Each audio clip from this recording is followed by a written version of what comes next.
Ito ay sa Cruzan Production Area. Cruzan Production Area. Nag-defrost yan, manual. Kasi napuno ng ice. Dapat gumagana yung blower dito during defrost manual. Pero what happened? Hindi siya gumagana. Dapat gumagana para mabilis ang pag-melt ng ice. So how the ice melting easily if the indoor blower not working? So we find the technical technique to solve this issue. During manual defrost, the indoor fan motor will or should be working. So ito ang ating ilalagay doon sa outdoor.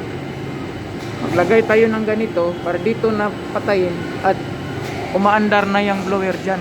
Yung blower, oh, tingnan mo, lutay yung ano, lutay yung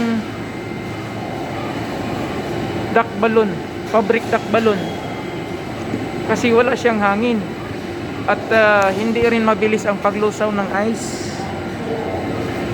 Ice, oh, yan ang ice, hindi pa nalusaw, 2 oras na sobra, magtatlo na. Dapat 1 oras, 30 minutes o 1 hour lusaw na yan. Kung solid na yung ice dyan, 1 hour. O hindi solid, half hour. I-solid ang ice dito, tapos walang blower, indoor blower.